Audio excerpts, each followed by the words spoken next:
So today we're going to be diving into Jason Goes to Hell, which is the 9th movie in the Friday the 13th franchise. And when it comes to this film, it was very confusing, especially when it came to the sort of direction this movie was going down.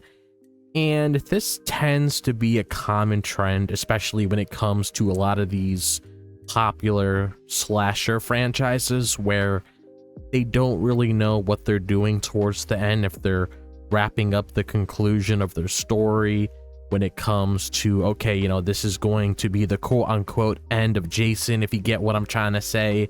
So pretty much within this video itself, I'm just going to be talking about different things that happened within this movie itself that was very head-scratching.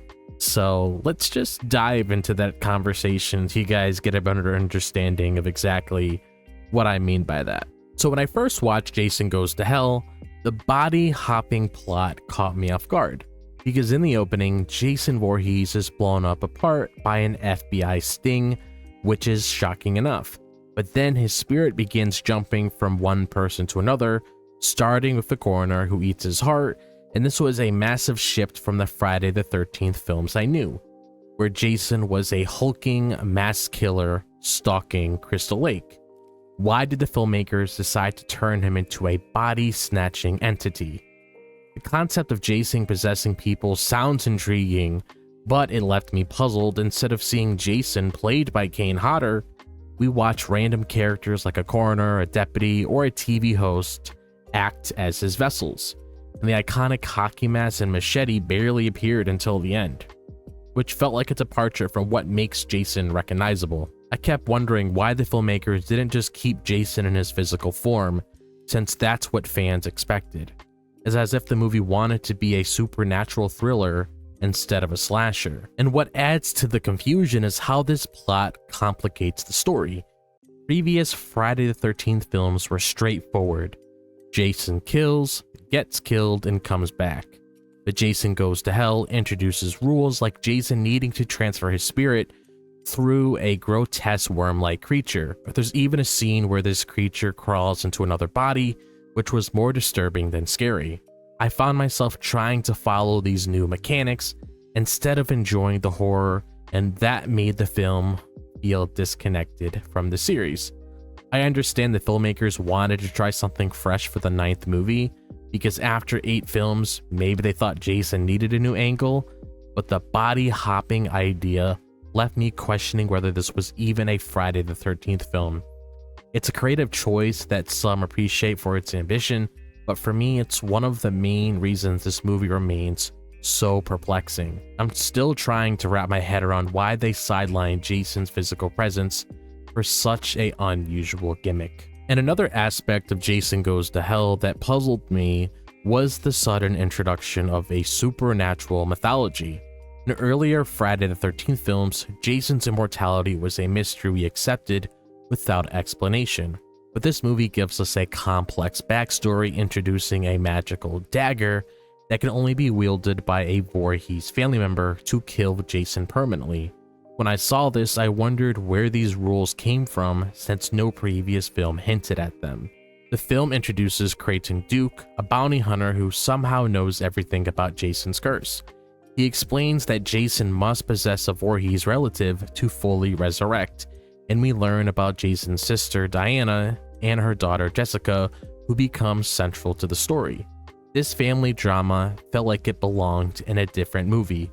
I was confused by how the filmmakers expected us to accept this elaborate lore without any build-up from the earlier entries in the series. There's also a strange moment where a book resembling the Necronomicon from the Evil Dead appears in the Voorhees house, suggesting Jason's evil might be tied to an ancient force.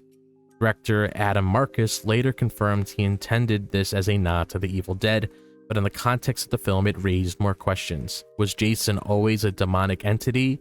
Why include this detail without explaining it?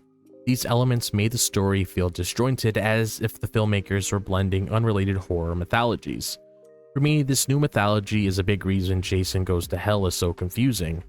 The Friday the 13th series thrived on its simplicity, but this film added layers of supernatural rules that felt forced. While some fans might enjoy the attempt to expand Jason's story, I found myself struggling to connect these ideas to the Jason I knew. It's a bold move that left me scratching my head, wondering why the filmmakers didn't stick to the series' roots. And of course, the opening scene of Jason Goes to Hell is one of the most memorable in the Friday the 13th series, but it also contributes to the film's confusion.